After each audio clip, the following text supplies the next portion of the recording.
बिस्मिल्लाहिर्रहमानिर्रहीम अस्सलाम वालेकुम। फर्स्ट का आज हम जो टॉपिक स्टार्ट करने जा रहे हैं वो है हमारे पास सर्कुलर परमुटेशन। ठीक है, सर्कुलर परमुटेशन से पहले आज तक हम जितनी भी परमुटेशंस पढ़ चुके हैं वो हमारे पास कैसी परमुटेशंस थी, वो लीनियर परमुटेशंस थी। हम इनके जो भी अरेंजमेंट या नंबर ऑफ वेज देख रहे थे वो किस तरह से देख रहे थे, स्ट्रेट लाइन में देख रहे थे। ठीक है, जितनी भी अरेंजमेंट्स हमने देखी वो लीनियर देखी, यानी स्ट्रेट लाइन में देखी। जिस तरह मैं आपके सामने की एग्जाम्पल रखूँ कि अगर मैं कहूँ कि 1 2 3, अगर मैं ये कहूँ कि 1 2 3, ये मैंने थ्री नंबर्स ले लिए हैं। ठीक है, और मैं इनकी अरेंजमेंट जो मैंने की थी, मेरे पास कितने पॉसिबल वेज थे इसको इसकी परमुटेशन करने के लिए, यानी इसकी अरेंजमेंट करने के लिए मेरे पास कितने नंबर ऑफ वेज थे। मैंने क्या किया था, 1 2 1, एक तो 1 2 3 हो गया, 1 3 2 हो गया, 2 3 1 हो गया। इस तरह मैंने कितने बनाए थे, 6 वेज बनाए थे। ठीक है, तो हमारी बात हुई स्ट्रेट लाइन में।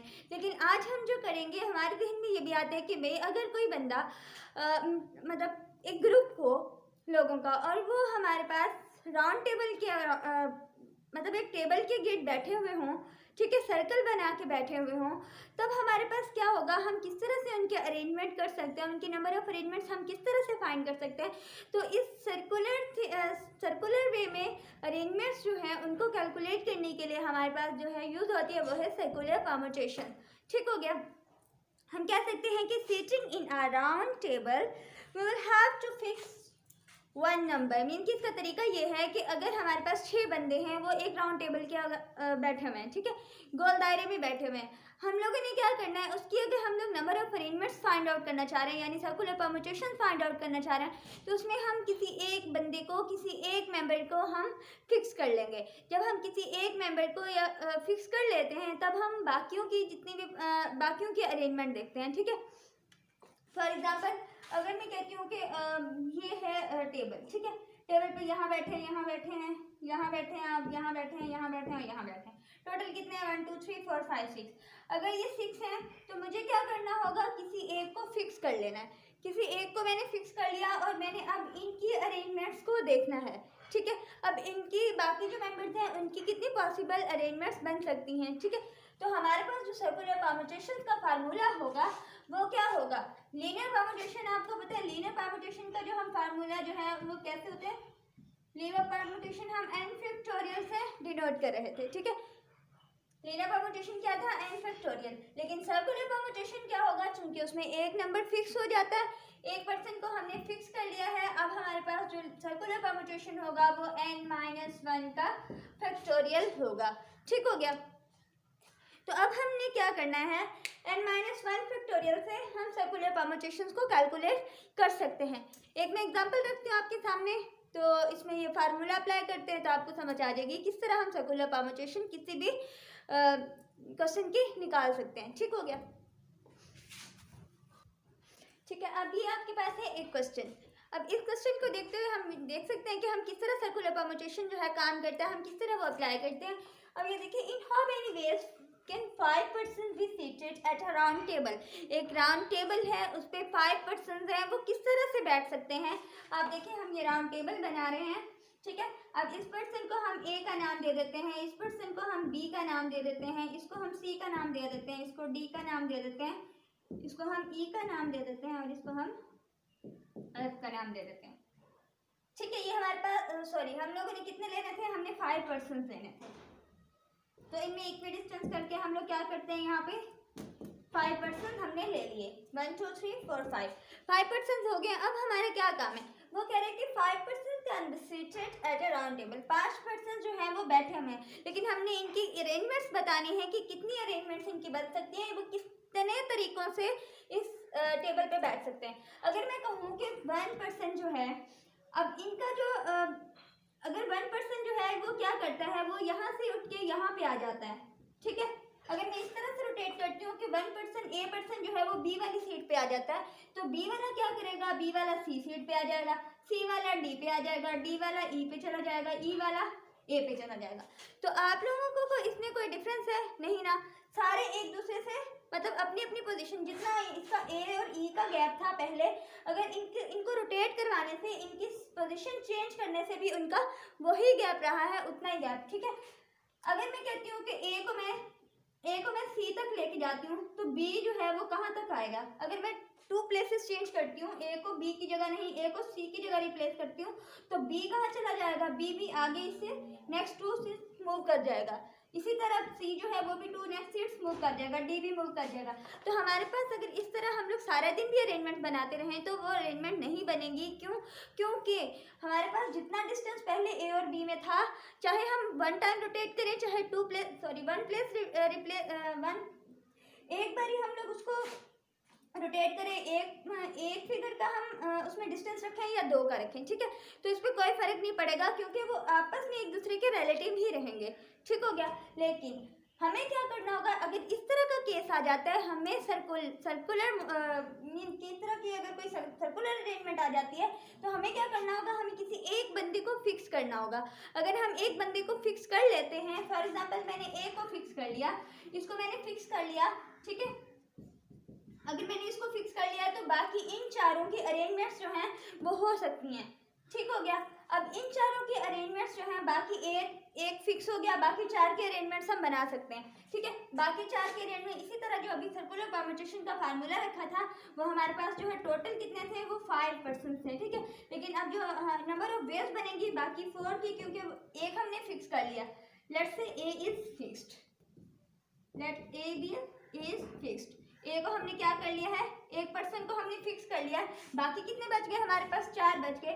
तो इनका जो सर्कुलर परम्यूटेशन होगी वो हमारे पास क्या होगी, या नंबर ऑफ अरेंजमेंट्स कह रहे, तो वो हमारे पास क्या होगी, सर्कुलर परम्यूटेशन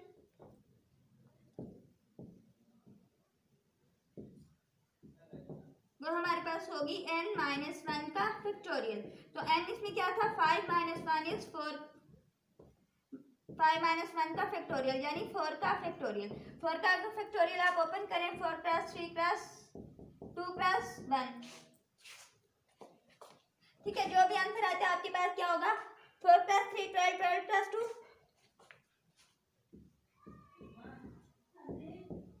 24। ठीक है, आपके पास जो है 24 वेव बन सकते हैं इन चारों को किसी भी सर्कल में बिठाने के। ठीक हो गया। तो ये है आपकी सर्कुलर परम्यूटेशन। समटाइम्स आपकी बुक्स में ना ऐसा फार्मूला यूज होगा, 2 × n-1 का फैक्टोरियल। ठीक है, वो क्या होता है, एक कभी कभी जो है, ये तो सिंपल क्वेश्चंस हैं, कुछ क्वेश्चन में आप लोगों के पास जो फार्मूला यूज हो रहा है सर्कुलर परम्यूटेशन के लिए वो है 2 × n-1। तो यहाँ पे स्टूडेंट्स कंफ्यूज हो जाते हैं कि हम तो सर्कुलर परम्यूटेशन का जो फार्मूला है वो n-1 का फैक्टोरियल पढ़ते हुए आ रहे हैं। ठीक है, लेकिन यहाँ पे ये क्या बात है, 2 क्यों लगा दिया गया है, 2 × n-1 का फैक्टोरियल क्यों लगा दिया गया है, तो इसके क्या रीज़न है, इसकी रीज़न हम देखते हैं। इसका मतलब है कि 2n-1 का क्या मतलब है कि यहाँ पे ऐसे परम्यूटेशन में 2 लोग ऐसे हैं जो कह रहे हैं भाई हम इकट्ठा बैठना चाह रहे हैं। ठीक है, जब 2 लोग इकट्ठा बैठना चाहें तब हम ऐसी परम्यूटेशन को क्या कहते हैं, 2 × n-1 का फैक्टोरियल। इस तरह हम परम्यूटेशन, सर्कुलर परम्यूटेशन फाइंड करते हैं। जब 2 बंदे इकट्ठा बैठना चाह रहे हैं, फॉर एग्जाम्पल वो कहते हैं कि P1 P2, ठीक है, ये 2 पर्सन हैं P1 P2, वो कह रहे हैं कि हम इस तरह बैठना है। एक और पॉसिबिलिटीज है, पहले P2 बैठ जाए, P1 बैठ जाए। ठीक है, अगर P1 P2 बैठे, P2 P1 बैठे, ये 2 क्या है, ये हमारे पास इसकी अलग परम्यूटेशन बनेगी, इसकी अलग परम्यूटेशन बनेगी। ठीक हो गया। तो इस वजह से हम अगर इस तरह का केस आ जाए, 2 बंदे कहें कि हम इकट्ठा बैठना चाह रहे हैं, 2 चीज़ें इकट्ठी होना चाह रही हूँ, तब हम इस तरह की परम्यूटेशन के लिए, सर्कुलर परम्यूटेशन के लिए हम ये वाला फार्मूला यूज़ करते हैं। ठीक हो गया। अब आपकी बुक में एक और फार्मूला उन्होंने यूज़ किया हुआ था लूप्स रिंग्स के लिए। लूप्स रिंग्स का क्या कॉन्सेप्ट है, इसमें हम अगर हमारे पास लूप्स हों, रिंग्स हों, तब हम किस तरह से उनको कैलकुलेट करते हैं। हमारे पास है कि जब हम लूप्स, रिंग्स या कोई भी गोल चीज़ क्या कह सकते हैं, हम नेकलेस कह लें, नेकलेस की, लूप्स की, रिंग्स की बात करते हैं, तो हमारे पास जो समटाइम फार्मूला बनता है वो हमारे पास 1/2 n-1 फैक्टोरियल बनता है। ठीक है, 1/2 n-1 फैक्टोरियल बनता है। अब समटाइम वो पहले तो हम लोग एक फार्मूला पढ़ चुके हैं जो सर्कुलर परम्यूटेशन का, वो n-1 का फैक्टोरियल है। लेकिन मैंने आपको बताया जब कभी कभी ऐसा भी आता है 2 × n-1। ठीक है, ये कब आता है, ये फार्मूला हम कब यूज़ करेंगे, जब 2 चीज़ें इकट्ठी होना चाह रही हूँ। ठीक है, अगर फॉर एग्जाम्पल एक टेबल के अराउंड बैठे हुए लोग, तो वो कह रहे हैं कि हम 2 लोग जो हैं वो इकट्ठे बैठना चाह रहे हैं, इनको फिक्स कर लेंगे। ठीक है, लेकिन जब ये वाला फार्मूला होगा ये कब होगा, ये उस वक्त हम जब हम लूप की बात करते हैं, नेकलेस की बात करते हैं या रिंग की बात करते हैं जो हाफ हाफ नज़र आ रही हो। फॉर एग्जांपल हाफ हाफ का क्या मतलब है, आपके पास अगर आप खुद को मिरर में देखते हो, ठीक है, आपके पास एक मिरर है, आप उसको खुद को मिरर में देखते हो, तो आप क्या होगा, जो आपका राइट वाला हैंड होगा वो आपको मिरर का वो लेफ्ट साइड पे होगा और जो लेफ्ट पे होगा वो राइट पे, ठीक है, इस तरह। लेकिन अगर आप अप एंड डाउन देखें तो आपका सर ऊपर ही और टांगे नीचे ही रहेंगी, ठीक है, इस तरह।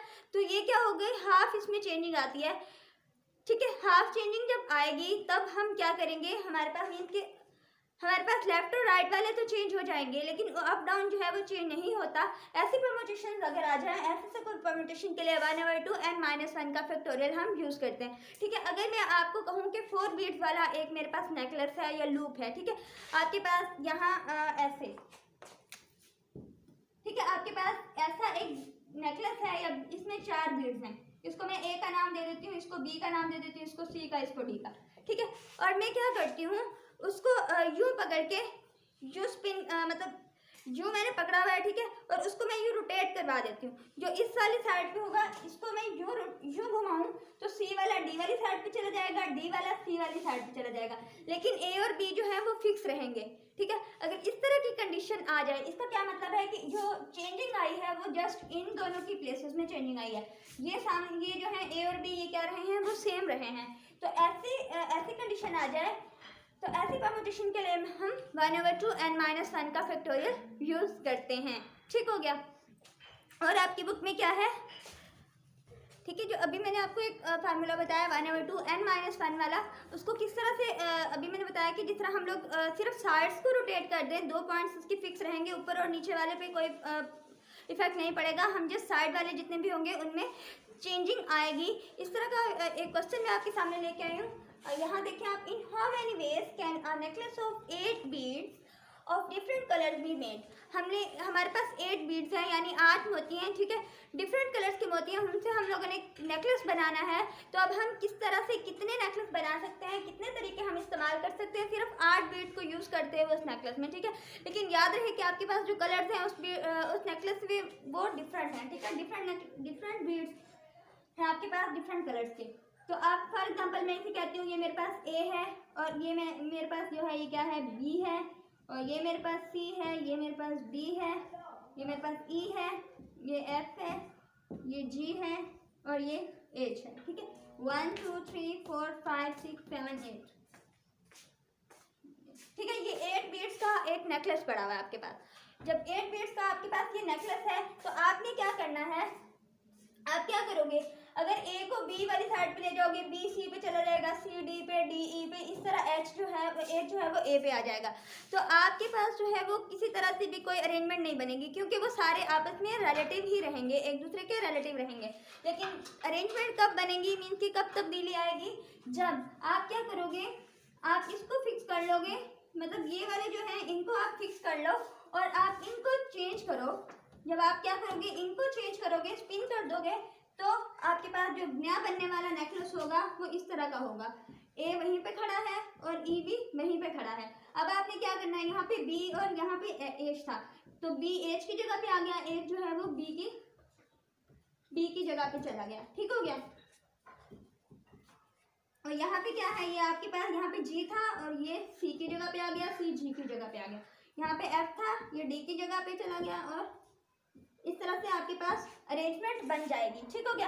आपने क्या किया है, इसमें ए और ई को नहीं हिलाया, ए और ई की पोजीशन को चेंज नहीं किया, जस्ट यूं पकड़ के आपने इसको यूं रोटेट करवाया, ठीक है। जब यूं रोटेट करवाने से साइड वाले जो है वो चेंज हो गए, लेकिन वो अप एंड डाउन वाले पॉइंट्स नहीं रहे। तो अगर इस तरह का केस हो तब हम लोग जो है परम्यूटेशन किस तरह की कैसे निकाल सकते हैं, जो फार्मूला अभी मैंने बताया था वो ऐसे क्वेश्चन में हम 1/2 n-1 का फैक्टोरियल निकालें, ठीक है। अब टोटल n कितना था, हमें 8 बीट्स थे हमारे पास। टोटल बीट्स कितने थे हमारे पास, यहाँ पे 8 बीट्स थे, टोटल बीट्स तो 8 थे। तो हम क्या करेंगे, 1/2 8-1 का फैक्टोरियल यानी 1/2 इंटू 7 फैक्टोरियल, ठीक हो गया। 1/2 7 फैक्टोरियल आ जाएगा। तो आप 7 फैक्टोरियल को कैलकुलेट करके 2 पे डिवाइड कर दे तो आपके पास आंसर आ जाता है, ठीक हो गया। देखिए हम चाहे इसको क्लॉकवाइज रोटेट करवाएं या एंटी क्लॉकवाइज रोटेट करवाएं, ठीक है। आप क्या करते हो, आपने ये 2 पॉइंट्स फिक्स किए हुए, आप इसको चाहे यूं रोटेट करवा लें या चाहे यूं रोटेट करवा लें, आपके पास फार्मूला जो है वो क्या रहेगा, यही रहेगा 1/2 n-1, ठीक है। अगर हमारे पास ऐसा केस आ जाए कि हमारे पास क्लॉकवाइज और एंटी क्लॉकवाइज डिफरेंट हों, ठीक है, यहाँ तो हमारे पास जो है वो ये सेम रहे हैं, लेकिन हमारे पास हम इस तरह से रोटेशन करवाएं कि हमारे पास क्लॉकवाइज और एंटी क्लॉकवाइज से दो अरेंजमेंट्स जो हैं वो डिफरेंट बन रही हों, तब हमारे पास कैसा फार्मूला होगा। अगर हम लोग इसको क्लॉकवाइज और एंटी क्लॉकवाइज, ये हमने देखा था कि क्लॉकवाइज और एंटी क्लॉकवाइज से हमारे पास जो है सेम रह रहा था, ठीक है, वो पॉइंट सेम थे।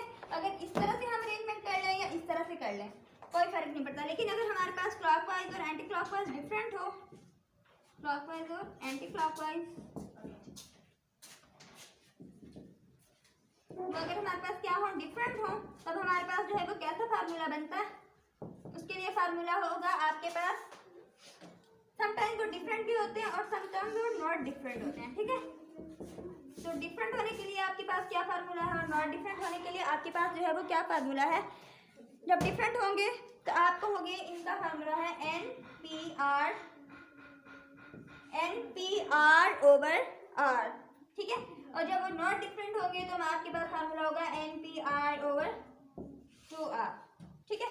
ये कब, जब क्लॉकवाइज और एंटी क्लॉकवाइज जो है वो क्या हो, ये सेम हो, तब ये वाला फार्मूला यूज करेंगे, लेकिन जब ये डिफरेंट हो तब ये, और जब नॉट डिफरेंट हो तब ये, ठीक हो गया। तो इस तरह के क्वेश्चन जो है वो आप देखिएगा। तो आपका जो सर्कुलर परम्यूटेशन तकरीबन जो आपकी बुक में टोटल था उसकी मैंने समरी बनाई, वो इतना ही था। सर्कुलर परम्यूटेशन छोटा सा है, कहीं कहीं 1-2 क्वेश्चन पूछेगा, और 2 रिलेटेड क्वेश्चन जो ज़्यादा मोस्टली यूज़ हो रहे हैं वो मैंने आपको करवा दिए। और हम नेक्स्ट लेक्चर में डिस्कस करने वाले हैं कॉम्बिनेशन, ठीक है। कॉम्बिनेशन, उसकी प्रॉपर्टीज़ को देखेंगे नेक्स्ट लेक्चर में। आपके लिए इजाज़त, अल्लाह हाफिज़।